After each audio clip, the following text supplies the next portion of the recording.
What's good? It's your boy Fanon. Welcome to the channel today. It's getting closer. I'm telling you, this is the most excited I've been for a fight in a long time. Luis King Kong Ortiz and Deontay Wilder getting it on in the Barclays Center in New York City. Definitely looking forward to the action. For the people that are new to the channel, I'm going to have a live stream again, probably later on today or tomorrow about this subject. So please hit the subscribe button and the bell icon, because if you hit the subscription and the bell icon, then you'll be notified of when the live streams are. And if you want to ask questions or you want to tell me that I'm wrong, right, or whatever, just have a good boxing conversation, I really would like to have you on the live stream. If you're not able to make the live stream, leave your comments in the comment section. And as long as, they're not ridiculously impolite, I will respond to them and we can make it hot. So, look, Eddie Hearn says something for the first time in a long time, man, and I got to agree with. Well, I agree and I disagree. So that's the subject of this video. And I'm going to do a little bit of a fun breakdown of what he says, because he's right and he's wrong, in my opinion. Okay, there's an article that came out, Hearn, Wilder taking big risk for very small amount of money, by Keith Idec. Shout out to BoxingScene.com. Shout out to Keith Idec. Does very, very good work. New York City. Eddie Hearn respects Deontay Wilder's willingness to test himself Saturday night. Anthony Joshua's promoter questions, however, why Wilder would have embraced such a risky fight for a lot less money than Wilder would have made to fight Dillian Whyte in England.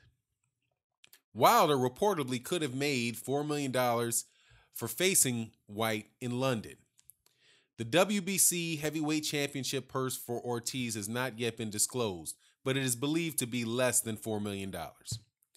If Wilder, listed as an approximate 3-1 favorite over Ortiz, loses Saturday night, it would ruin his biggest potential payday, an eventual showdown with England's Joshua, 20-0 with 20 KOs. It is a very high-risk fight for a very small amount of money, Hearn told BoxingScene.com recently regarding the Wilder-Ortiz bout. Really, Ortiz has got no choice but to fight, but for Wilder, this is an extremely high-risk fight for a relatively small amount of money in terms of the risk. If I'm a fighter and I'm putting my world championship on the line against a dangerous opponent, I want to get paid, seriously paid. It's a bit of an unusual one, because I offer Wilder a lot of money to fight Dillian Whyte, a lot more money to fight Dillian Whyte than he's taking to fight Luis Ortiz. Is Dillian Whyte a tougher fight than Luis Ortiz? I think you'd put them on the same kind of level. So I hope they've chosen wisely. Showtime will televise the bout between Wilder, 39-0 and 38 KOs, of Tuscaloosa, Alabama, and Cuba's Ortiz, 28-0 with 24 KOs and 2 no contests, as the main event of a double header Saturday night from Barclays Center in Brooklyn. It's going to be at 9 p.m. Eastern, 6 p.m. Pacific time. London's Whyte, 22-1 with 16 KOs, is the #1 contender for Wilder's title, and is set to square off against Australia's Lucas Brown, 25-0 and 22 KOs, on March 24th at the O2 Arena in London. Hearn added that the WBC could declare Whyte the mandatory challenger for the heavyweight championship if he beats Brown in their 12-rounder for the WBC silver heavyweight title. They'll have the choice to wait it out and make the #1 mandatory, or have a final eliminator, Hearn said. And right now, I think that would be between Whyte and second-ranked Dominic Breazeale, which is another good fight. But I kind of feel like we've got Deontay Wilder surrounded, really, in that I believe we're going to have his next mandatory, which is Dillian Whyte. And of course, we want Anthony Joshua fight against Wilder. Anthony Joshua's got all the fights he can take. And of course, he wants to be an undisputed champion. But at the same time, the deal's got to be right and we have to be reasonable. So, dude, as you can hear, first of all, I'm going to break this down. And I'm going to tell you, and this is my opinion. First, he's right. It is big risk for a small amount of, it is a big risk for Wilder. Luis Ortiz is a very, very good boxer. And I think it's a 50-50 fight in my book. I do not claim to be, the greatest, the expert at breaking down fights. When I say I think somebody's going to win, it's usually because I can just see it coming a mile away. Like Amir Khan calling out Errol Spence. I mean, I can see that a mile away. That's Errol Spence is going to smoke him. That's just how it is. And I can see that, right? In my opinion. However, Deontay Wilder and Luis Ortiz, I can't say that I can see that from a mile away. I think Luis Ortiz is he's a southpaw, he's a Cuban, he's got punching power. I don't know for sure whether or not it was the PEDs or whatever that gave him his strength or whatever. I don't know any of that. So I do believe that it is a very big risk. Now, this very small amount of money, though, no, I don't agree with that, and I don't agree with that at all. And here is why I'm going to say that. Just because you don't have $100 million and all you have is $2 million, that does not make $2 million a very small amount of money. Absolutely does not. Deontay Wilder is a very rich man based on the money that he's earned. Without a doubt, he is. Now, since Eddie Hearn is busy counting Deontay Wilder's money, let's evaluate just quickly how much money this year Deontay Wilder looks to bring in. Deontay Wilder, let's just say, makes $1 million. He makes the same amount of money as Errol Spence Jr. made against Lamont Peterson. Say it's $1.25 million. That's how much money he's made in a purse. He also, this year, is getting provided that it doesn't extend into 2019, but a court originally awarded him and then followed up and the Court of Appeals backed up the original decision where Deontay Wilder is due a payment, the release of $4.5 million that was been held in escrow for the fight against Alexander Povetkin, where Alexander Povetkin got popped for using meldonium. So that's $1.25 million for a fight with Anthony Joshua, with Luis Ortiz. And it's $4.5 million for a fight for a purse that he would have got if Alexander Povetkin hadn't popped dirty. That, my friend, 1.25 plus 4.5 is 5.75 million. Let's just round up to 6. I'll do my just roll it up to 6. Now, there's a very interesting line in here. Now you say $6 million. What's $6 million? That's not a lot of money. Anthony Joshua made 24 million pounds. Once again, in 2 fights. I think that's how much he made. I think it was in dollars. I think it was something like $26 million. I did the conversion, but $26 million that he made in his last 2 fights. Once again, if Deontay Wilder pulls in that money and that's $6 million, $6 million is still a ton of money. A ton of money, even though $26 million is more. Just because you're not Bill Gates, just because Floyd Mayweather Jr. is not Bill Gates, does not mean he's poor. That's a lot of money. It's not a very small amount of money, no matter what logic you use. However, there is something called cost of living. Cost of living. Where do you live? How much money do you have? See, there's a saying, if people used to listen to, old, God, what is her name? I hate that. It was a singer in the 1990s. One of her lines was, it's not what you cop, it's what you, Lauryn Hill. It's not what you cop, it's what you keep. It's not how much money you make, it's how much money you keep. So when you want to see whether or not what your money is worth to you, you have to assume how much you have to spend to live. It's a very interesting line in here that will tell you something. Number one, where does where does Deontay Wilder live? Deontay Wilder lives in a place called Tuscaloosa, Alabama. Tuscaloosa, Alabama. Now, people that might be listening to this who are from the UK or not in the United States might not know where Tuscaloosa, Alabama is. It's in the southern part of the United States of America. And it's a relatively very, very small town in an agricultural state.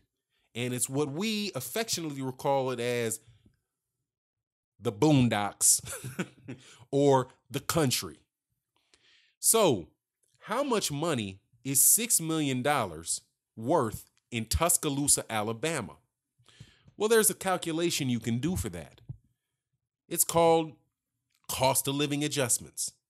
If you live in New York City and it costs you a lot of money to live in New York City, it's gonna cost you a lot more money to do the same thing in New York City than it'll cost you in Tuscaloosa, Alabama. Because New York City is one of the most expensive cities on the planet.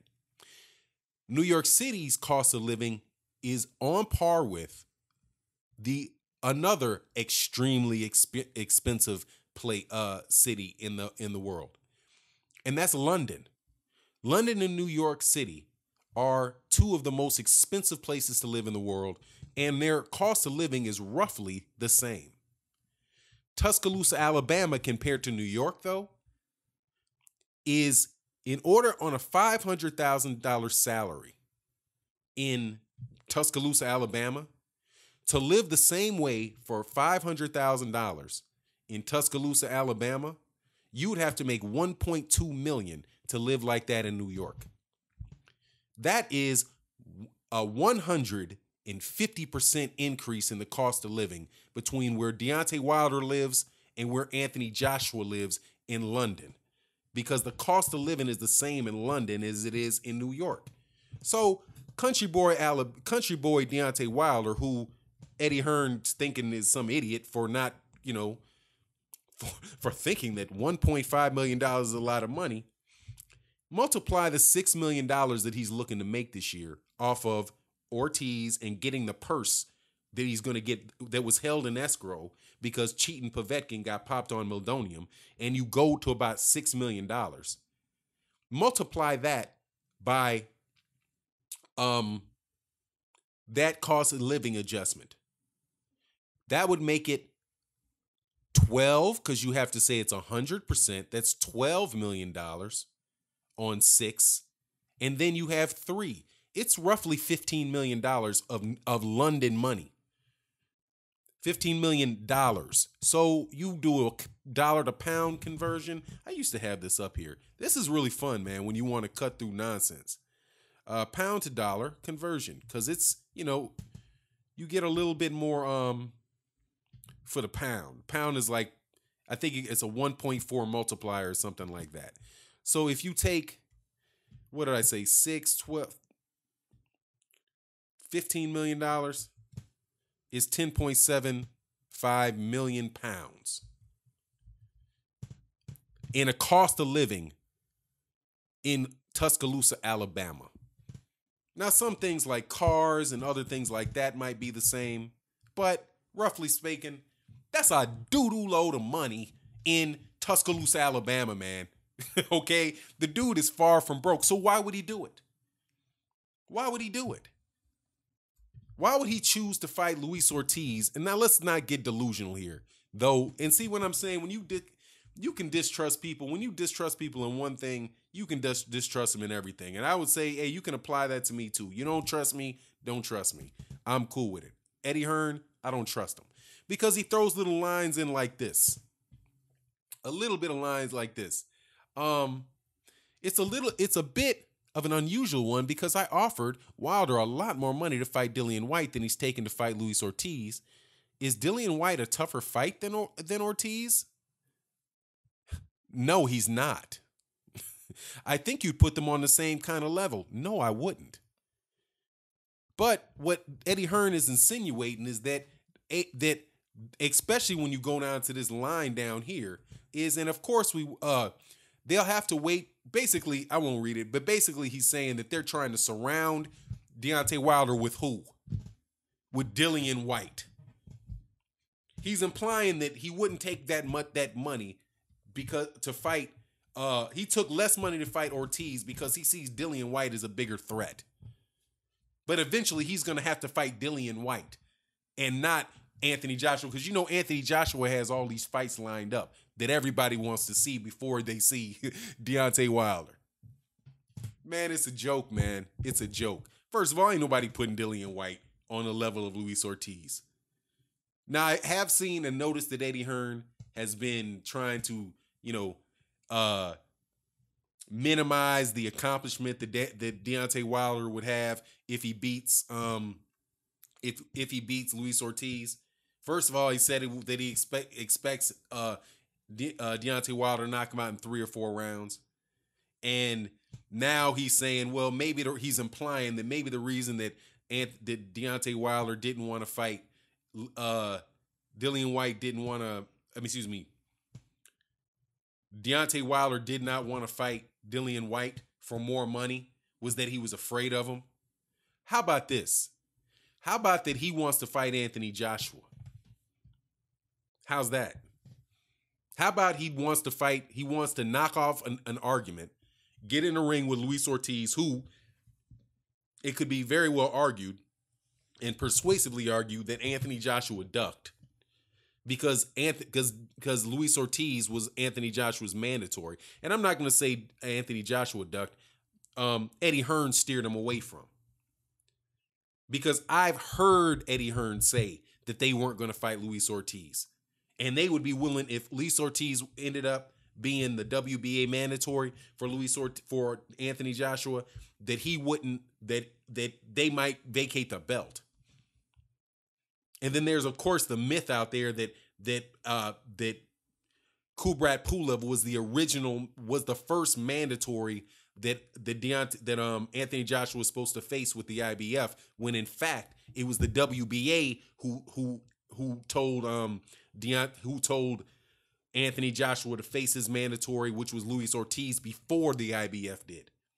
The IBF had talked about it before, gave him an exception to a defense, gave Anthony Joshua an exception to a mandatory title offense in order to get the Vladimir Klitschko fight, and a belt I think that he won against Charles Martin. But it was Anthony Joshua didn't want to fight Luis Ortiz. And if you think Deontay Wilder that Dillian White is on the same level of as Luis Ortiz, why? Anthony Joshua knocked out Dillian White. Dillian White just came to the United States and fought Malcolm Tan in a crowd of like 30 people, right? Like in order to be the number one, the mandatory for the WBA. Come on, man. And on top of that, I've read the WBA rules and regulations. There's no guarantee at all that Dillian White is going to wind up being Deontay Wilder's mandatory, or that they're going to face a title eliminator for that fight. Because the rules say that just because you're the number one doesn't make you the mandatory. They can have a mandatory between the number 2 and the number 3. The WBC can do what they want to do. So but you hear it in what Eddie Hearn said, which is why I said in the beginning of this video, I agree with him and I disagree. One, and I disagree with the implication that he's making. First, that's not a little bit of money, man. And honestly, just the regular people, when you read the big numbers that people have, and you look at something that says, 20 million pounds, 15 million pounds, $30 million, $60 million, that's a lot of money. But then you see a 1 or a 5 or a 6 there. Somehow the 1, 5, 6 becomes very little money. Do you know how many boxers in the world will have stand to make $2 million in a fight? Very, very few. And if you live in Tuscaloosa, Alabama, and you're not an idiot with your money, you never have to work again a day in your life because it doesn't cost him any money to live. And like I said, and if you go to a cost of living adjustment, compare what it costs Deontay Wilder to live where he's from, and compare it to where it would cost somebody who in New York City to live, especially in Manhattan. Or look at what the cost of living comparison is between Anthony Joshua in London and Deontay Wilder in Tuscaloosa, Alabama. Or the cost of living between Manny Pacquiao in General Santos City, Philippines, even though he's probably living in Manila, right? And Floyd Mayweather Jr. in Los Angeles. It's not what you cop, it's what you keep. But at the end of the day, I applaud Deontay Wilder because Deontay Wilder's clearly thinking, man, I want to be the guy who's supposed to be one of the best. And I'm going to get paid to do it. And then I'm going to get a situation where I can get Anthony Joshua because that's who I want to get. And that's it for me, and I'm out. Peace.